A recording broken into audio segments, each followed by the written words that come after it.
Hello students, आज हम discuss करेंगे warrant of arrest.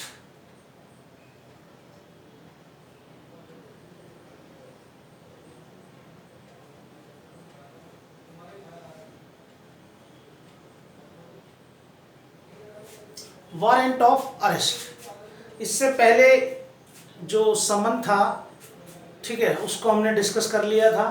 Warrant of arrest ये चलेगा 70 से 81 तक, ठीक है।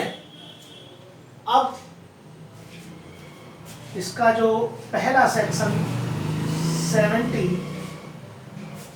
ये क्या है, ये कहता है कि जो फॉर्म क्या होगी, form of warrant of arrest and इसका ड्यूरेशन,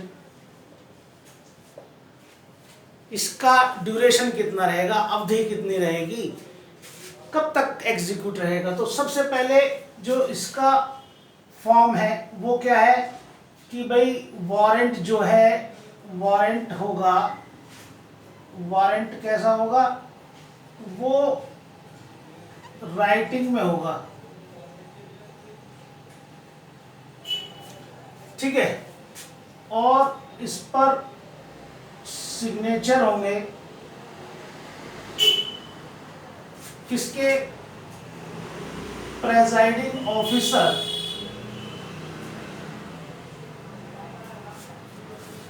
ऑफ कोर्ट, कोर्ट के प्रेसाइडिंग ऑफिसर के। इस पर उस कोर्ट की एक सील भी लगी होगी और ये 1 कॉपी में होगा।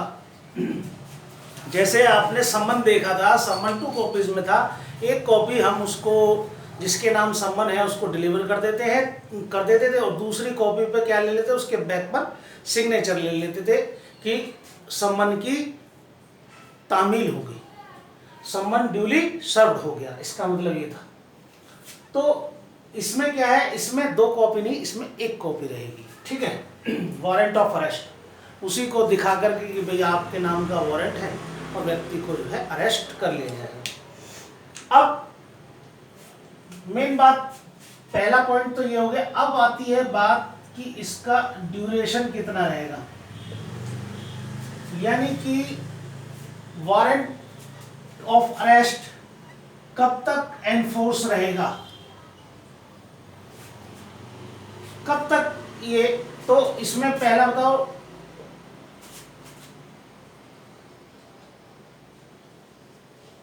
टिल एग्जीक्यूटेड, जब तक वो एग्जीक्यूट न हो जाए तब तक वो रहेगा, और टिल कैंसल्ड,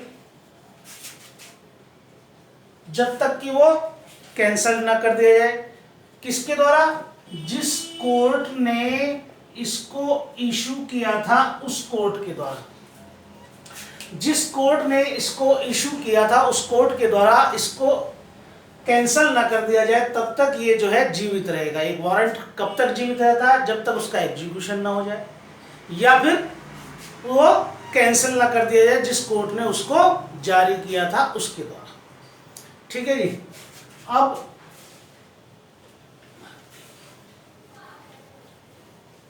देखिए, इससे भी पीसीएस जे में क्वेश्चन आ चुका है यहाँ से, तो 71 बड़ा इंपॉर्टेंट है, ठीक है।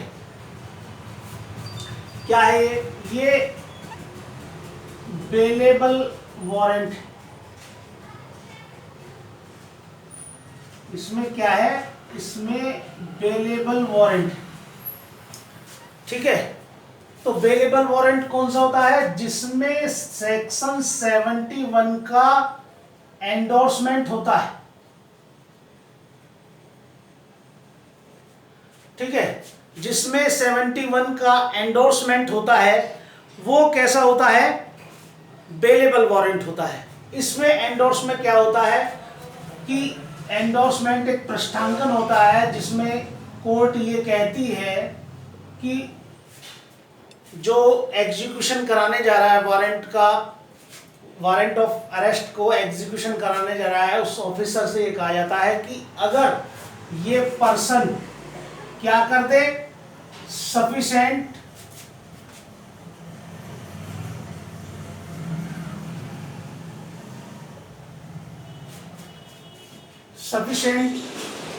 सिक्योरिटी दे दे,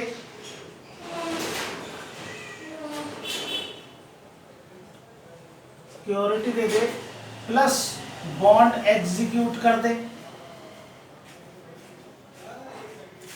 ठीक है, अगर ये सफिशिएंट सिक्योरिटी दे देता है पर्सन और बॉन्ड एग्जीक्यूट कर देता है, तो वो ऑफिसर अपनी कस्टडी से उसको क्या कर देगा, रिलीज कर देगा। ठीक है, अपनी कस्टडी से इस पर्सन को रिलीज कर देगा अगर वो तैयार है सफिशिएंट सिक्योरिटी जमा करने के लिए, विद बॉन्ड भरने के लिए, तो वो ऑफिसर उसको जो है क्या कर देगा, उस पर्सन को अपनी अरेस्ट से रिलीज कर देगा। ठीक है, ये है बेलेबल वारंट। जिस भी वारंट पर 71 का एंडोर्समेंट होगा वो क्या होगा, बेलेबल वारंट। बेलेबल वारंट में यही होता है कि पुलिस ऑफिसर जो उसको जाकर के अरेस्ट करेगा, लेकिन अगर वो तैयार है सिक्योरिटी देने के लिए, बॉन्ड एग्जीक्यूट करने के लिए, तो वो ऑफिसर उसको जो है छोड़ देगा वो सिक्योरिटी लेने के बाद में, और उसमें जो भी टाइम या प्लेस लिखा होगा उस समय पर वो कोर्ट में उस समय उस स्थान पर उस कोर्ट में मौजूद होगा। ये बेलेबल वारंट।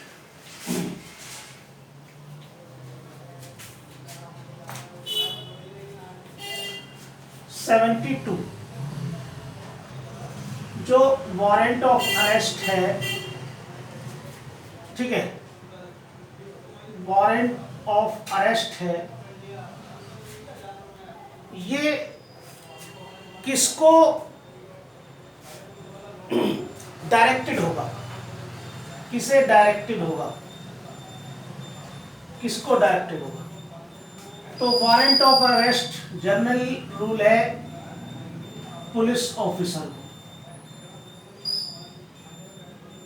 पुलिस ऑफिसर कितना, 1 और मोर।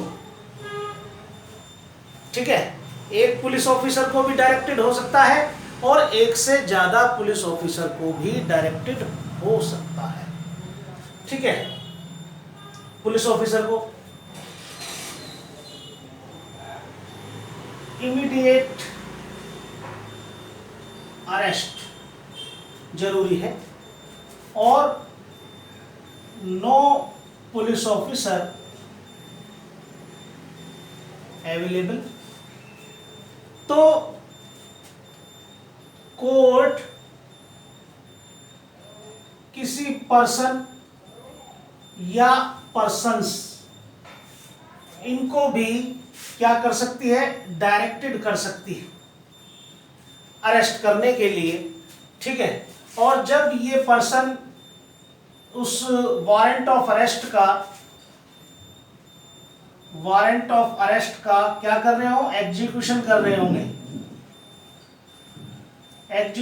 रहे होंगे, तो वहां खड़े लोग उसको सहायता करेंगे। ठीक है, जो वहां खड़े लोग हैं इस पर्सन की क्या करेंगे, सेक्शन 38 कहता है उसकी ऐड करेंगे, हेल्प करेंगे। ठीक है, वहां खड़े लोग इसकी सहायता करेंगे, ऐसे पर्सन की सहायता कर सकते हैं वारंट का एग्जीक्यूशन करने में। ठीक है, चलिए आगे बढ़ते हैं।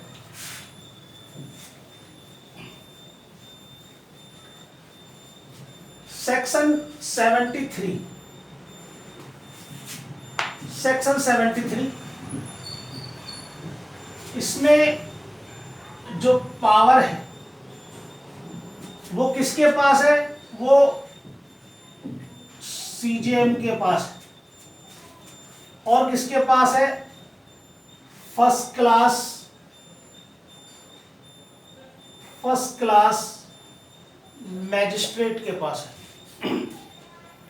सीजीएम के पास है और फर्स्ट क्लास मैजिस्ट्रेट, इनके पास में पावर है। ये किसको? एस्केप्ड पर्सन को,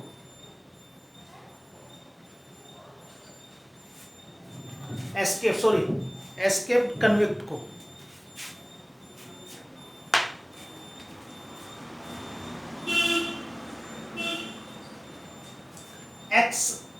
एस्केप्ड कन्विक्ट को या जो नॉन बेलेबल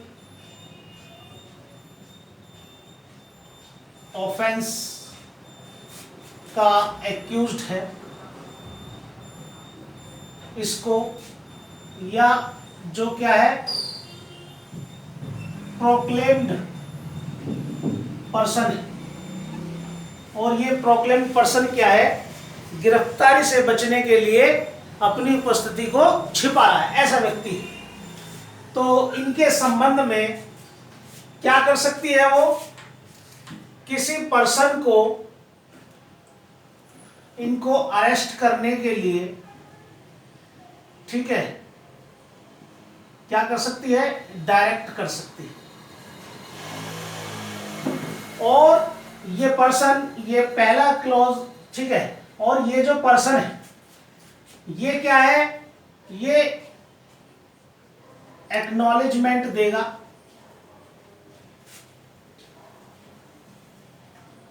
किस बात की अभिस्वीकृति देगा? इस बात की अभिस्वीकृति देगा कि जब कभी भी ये पर्सन इसकी प्रॉपर्टी पर एंटर करेगा तो ये वारंट का एग्जीक्यूशन करेगा।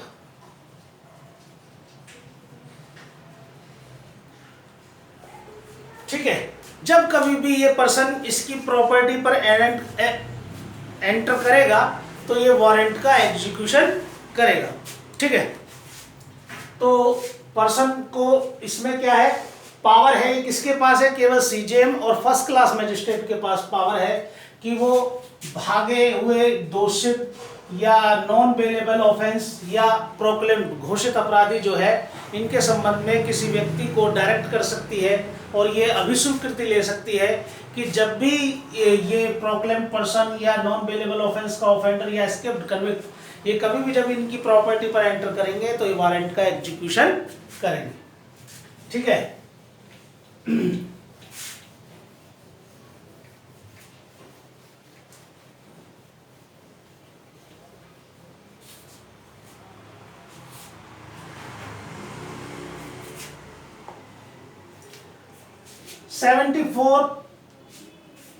ये एक विभागीय व्यवस्था है। विभागीय व्यवस्था है कैसी? यानी कि एक बड़ा पुलिस ऑफिसर, ठीक है, एक छोटे पुलिस ऑफिसर को अरेस्ट करने के लिए कह सकता है। ठीक है, गिरफ्तार करने के लिए कह सकेगा। ठीक है, 75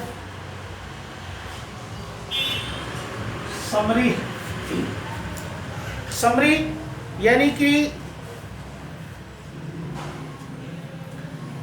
ये जो व्यक्ति कोई पुलिस ऑफिसर या किसी दूसरे व्यक्ति को वारंट का एग्जीक्यूशन करने के लिए दिया है तो वो जब उसको अरेस्ट करेगा तो उसका सारांश बताएगा और अगर वो कहे उसको देखने के लिए तो उसको शो भी करेगा, दिखाएगा नहीं। ठीक है, 76 कहती है कि उस जो पर्सन अरेस्ट हुआ है उसको विदाउट डिले क्या है? मैजिस्ट्रेट के सामने उपस्थित करो। विदाउट डिले मैजिस्ट्रेट के सामने उसको उपस्थित करना है और किसी भी हालत में ये क्या नहीं होना चाहिए? ये समय नॉट मोर देन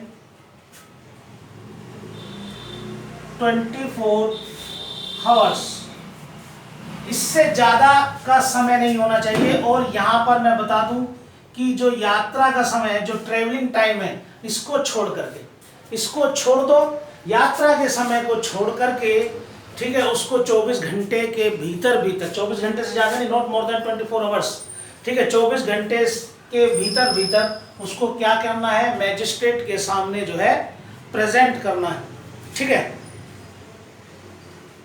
और 77 कहता है कि जो इसका एग्जीक्यूशन है, वारंट का एग्जीक्यूशन कहाँ कर सकते हैं, anywhere in India, anywhere in India. Warrant का एग्जीक्यूशन कहाँ होगा, एनीवेयर इन इंडिया होगा। यानी कि जरूरी नहीं कि किसी व्यक्ति ने गाजियाबाद में चोरी की है, दिल्ली में चोरी की है तो दिल्ली में ही पकड़ा जाए, नहीं। अगर वो हरियाणा में भी दिख रहा है, राजस्थान में भी दिख रहा है, तो उसको अगर हमें सूचना मिलती है कि वो व्यक्ति अपनी अरेस्ट को छुपाने के लिए कहाँ राजस्थान चला गया, राजस्थान में भी उसका एग्जीक्यूशन कर सकते हैं, उसको अरेस्ट किया जा सकता है। तो स्टूडेंट्स, ये हमने देखा सेक्शन 70 से 77 तक, ठीक है। इसके बाद जो 76, 77, 78, ठीक है, 79, 80, 81, ये जो है बियॉन्ड जुरिस्डिक्शन है।